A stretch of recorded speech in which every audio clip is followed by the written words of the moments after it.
السلام علیکم ورحمۃ اللہ وبرکاتہ. اعوذ باللہ من الشیطان الرجیم. بسم اللہ الرحمن الرحیم. درود پاک پڑھیں. اللہم صلی علی سیدنا مولانا محمد وعلی آلہ وصحبہ اجمعین. محترم سامعین کرام، آج کے درس میں ہم متفرقات یعنی الگ الگ مسائل بیان کریں گے، لہذا آپ حضرات ان مسائل کو سماعت کریں اور انہی کے مطابق عمل کرنے کی کوشش کریں. یادداشت کے لیے یعنی بات یاد رہنے کے لیے،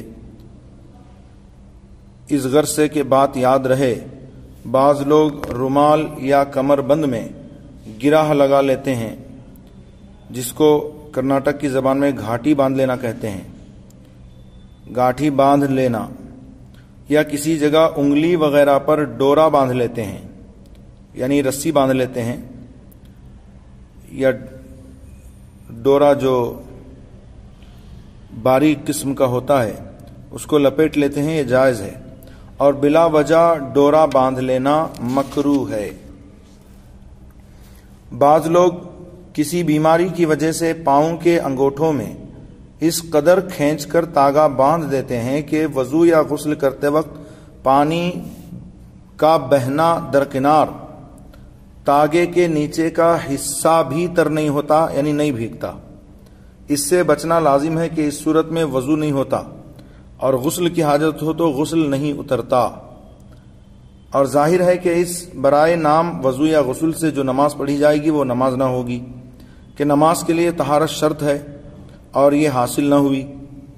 لہذا اس قدر کھینچ کر تاگا باندھ لینا کہ اس کے نیچے کا حصہ وضو یا غسل میں دھونے سے رہ جائے تو یہ جائز نہیں ہے.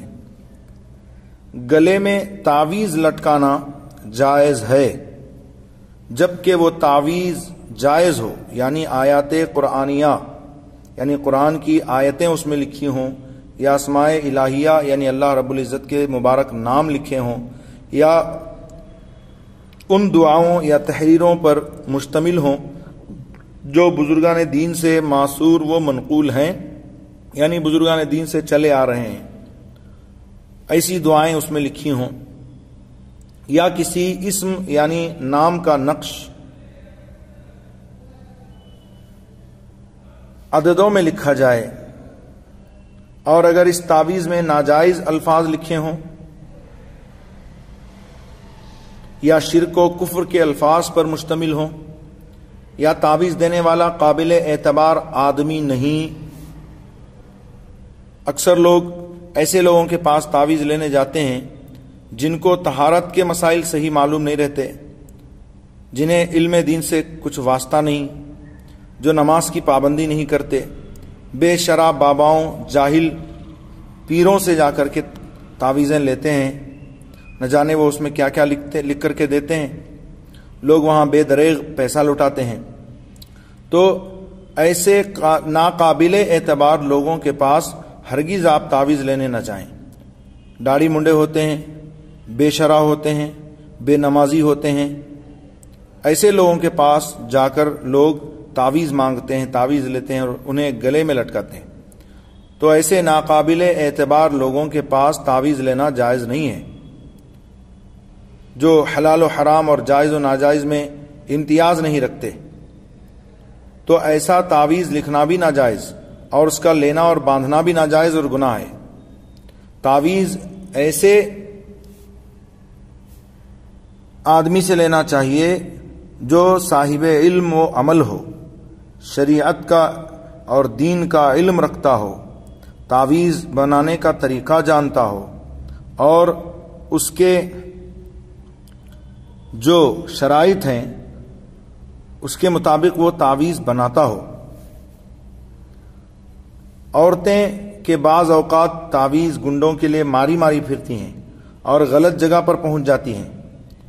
ان باتوں کا خاص خیال رکھیں، ورنہ فائدہ درکنار الٹا نقصان اٹھائیں گی اور خواہ مخواہ گناہ میں پڑیں گی. میں نے خود دیکھا ہے کئی عورتوں کو، برقع پوش عورتوں کو معاذ اللہ، صد بار معاذ اللہ، مندروں میں جا کر جھاڑ پھونک کرواتے ہیں، تعویذ لیتے ہیں. اب ظاہر سی بات ہے کہ جو مندر کا پجاری ہے وہ تو قرآن کی آیتیں لکھ کر نہیں دیتا، کوئی حدیث لکھ کر نہیں دیتا، ظاہر سی بات ہے اس میں شرکیہ اور کفریہ الفاظ پر مشتمل وہ تعویذ یا گنڈا ہوتا ہے، تو ایسی تعویذ یا گنڈے کا لینا اور پہننا حرام اشد حرام ہے، اور معاذ اللہ اس کا اعتقاد کرے گا تو کفر بھی ہے، یعنی کافر ہو جائے گا اگر ان کلمات کفریہ یا شرکیہ یا الفاظ کفریہ و شرکیہ کا اعتقاد کر لے تو اس سے وہ اسلام سے خارج بھی ہو جائے گا، تو کتنا بڑا گناہ ہے اور کفر تک پہنچانے والا ہے۔ لہذا ہرگز ہماری اسلامی مائیں اور بہنیں مندروں میں جا کر کے تعویذ گنڈے نہ لیں، جھاڑ پھونک نہ کروائیں، اس کے بجائے کسی سنی صحیح العقیدہ عالم سے جو تعویذات وغیرہ کو ان کے شرائط کے مطابق لکھتا ہو تو ایسے عالم دین سے آپ تعویذ حاصل کریں کہ جو تعویذ آیات قرآنیہ یا اسماء الہیہ پر مشتمل ہو، اسے گلے میں باندھ سکتے ہیں۔ ریشم کے کپڑے میں تعویذ سی کر گلے میں لٹکانا یا بازو پر باندھنا مرد کے لیے ناجائز ہے کہ یہ پہننے میں داخل ہے، تو چونکہ ریشم کا پہننا مرد کے لیے حرام کیا گیا، اس لیے ریشم کے کپڑے میں تعویذ سی کر گلے میں لٹکانا یا بازو پر باندھنا مرد کے لیے ناجائز ہے۔ اسی طرح سونے اور چاندی میں رکھ کر، سونے اور چاندی کی ڈبیا ہو اس میں تعویذ رکھ کر پہننا بھی ناجائز ہے، اور سونے یا چاندی پر تعویذ کھدا ہوا ہو تو یہ بدرجہ اولا ناجائز ہے، یعنی اس سے بڑھ کر ناجائز ہے۔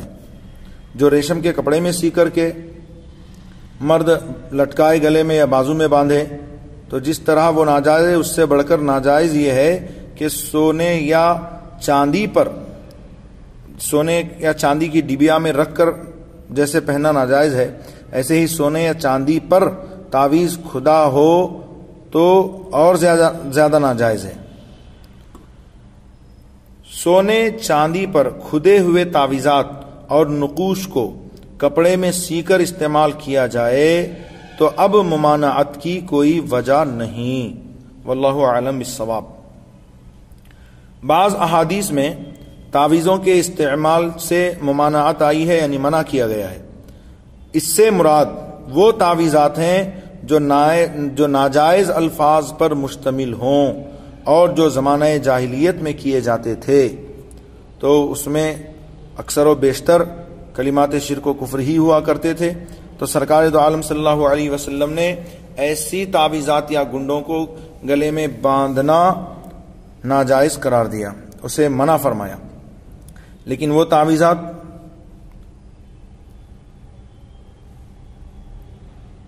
جو آیات قرآنیہ پر مشتمل ہوں یا اسماء الہیہ وغیرہ پر، تو اس کے گلے میں لٹکانے میں کوئی حرج نہیں ہے، اس سے ممانعت حدیث میں نہیں آئی ہے۔ یہ جو بعض بدعقیدہ بلکہ اکثر بدعقیدہ یہ کہہ کر کے لوگوں کو منع کرتے ہیں کہ حدیث میں منع کیا گیا تعویذ گنڈا لٹکانے سے گلے میں، تو جہاں پر ممانعت آئی ہے وہاں یہی ہے کہ زمانہ جاہلیت میں وہ تعویذ و گنڈے وغیرہ لوگ بناتے تھے جس میں الفاظ شرکیہ اور کفریہ ہوا کرتے تھے۔ حدیث میں آتا ہے کہ ایک صحابی نے عرض کیا، یا رسول اللہ صلی اللہ علیہ وسلم، میں سانپ یا بچھو کے کاٹے کا منتر پڑھتا ہوں، کیا میں وہ کر سکتا ہوں؟ فرمایا کہ تم ذرا وہ پڑھو تو۔ انہوں نے پڑھ کر سنایا، ارشاد فرمایا اس میں تو کوئی ایسے الفاظ نہیں ہیں جو قابل گرفت ہوں یا اس کو منع کیا جائے، لہٰذا تم ان کلمات کے ذریعے سے جھاڑ پھونک کر سکتے ہو۔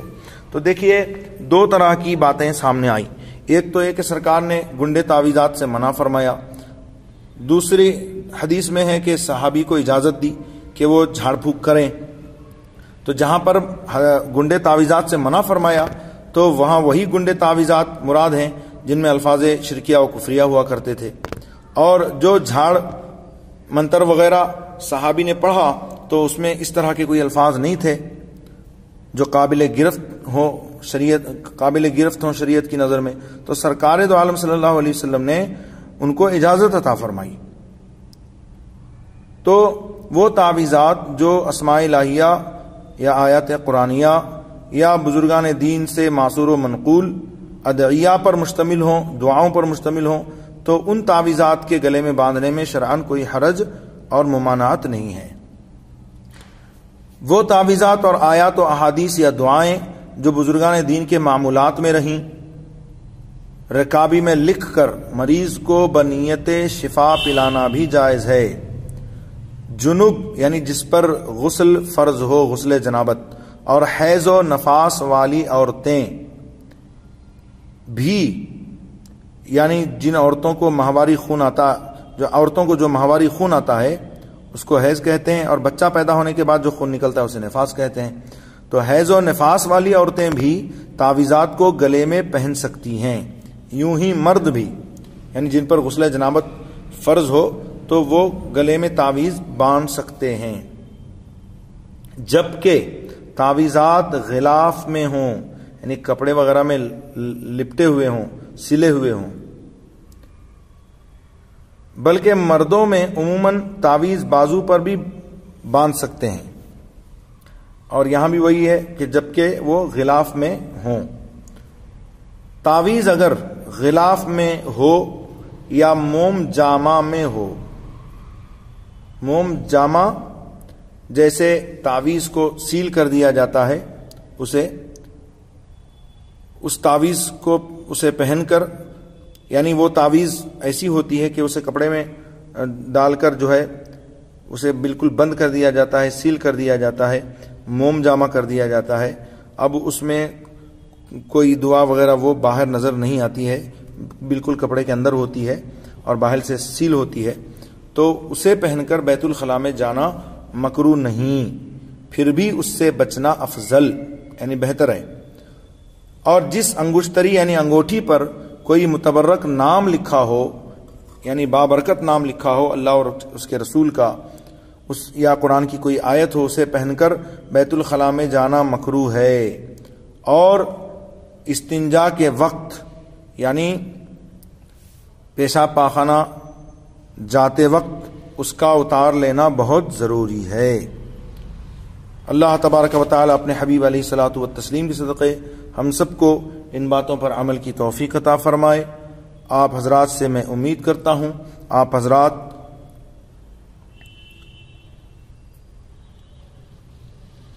اس دینی درس کو خود بھی سماعت کریں گے اور دوست و احباب کو شیئر کریں گے۔ الداعی الی الخیر کفاعلہ، نیکی کی طرف بلانے والا نیکی کرنے والے کی طرح ہے، اور علم دین کا سیکھنا ہر مسلمان مرد و عورت پر فرض ہے۔ لہٰذا آپ حضرات اس کلپ کو شیئر کریں اور ثواب دارین حاصل کریں۔ فجزاکم اللہ تعالی احسن الجزاء، استغفر اللہ ربی من کل ذنب واتوب الیہ، لا الہ الا اللہ محمد رسول اللہ صلی اللہ علیہ وآلہ وسلم۔ آپ کا خادم فقیر محمد فیاض علی قادری رضوی، خطیب و امام مسجد واحدنا گلشن بغداد، بنگلور۔ السلام علیکم ورحمۃ اللہ۔